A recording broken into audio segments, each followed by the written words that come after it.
wonderful legacy in Napa Valley, which goes back 130 years to the time when my great-granduncle Gustav Niebaum founded Lail Vineyards in 1879, which was then run by my grandfather, John Daniel Sr., and then by my father, John Daniel Jr. When Prohibition ended in 1933, my dad and Robert Mondavi shared the vision that Napa Valley could make wines that were second to none in the world, and they set out to prove that. My dad was so extremely proud of the traditions of our family, which were at that time just 3 generations old.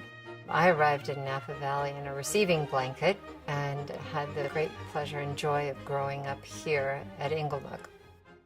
When my dad sold Inglenook in 1964, I was 24 years old, and I remember feeling this enormous sadness. I cried, but I didn't cry for myself. I cried because the tradition, which was so important to my dad, had stopped. So it was a very sad time for me, and it was a very sad time for him as well. I wish he'd been a bit more forceful with my mother and said we should not sell this wonderful property. I was raised by my mother as a Mormon, and so there was no wine business in my future. I was not allowed to taste the wine, nor was my sister, but there was wine on our table every night at dinner. And so we were allowed to smell the wine, but not to taste the wine.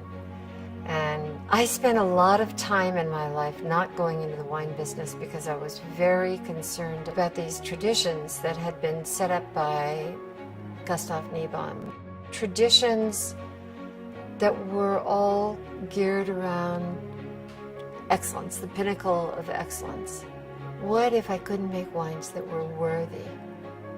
I thought that wine ran in my veins, basically. So it was 5 years with Mondavi, and then I co-founded Dominus with my sister and Christian Moex in 1982, and co-founded Lail Vineyards the following year with Bill Harlan.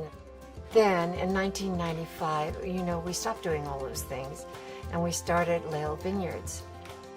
Today we make 4 wines. We make 2 Cabernets and 2 Sauvignon Blancs.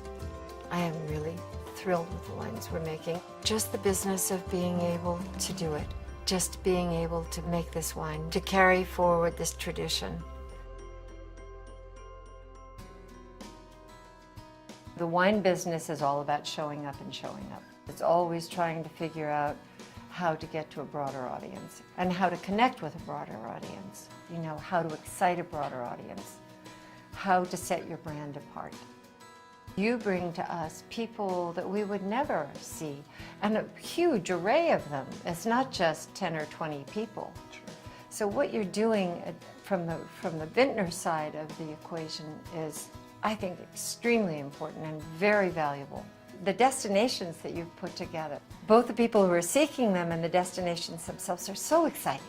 You have so many exciting partners. It really, truly is a partnership. It's not necessarily always about quantity, I think it's always about the quality. It's a win for us, it's a win for you, it's a win for the consumer.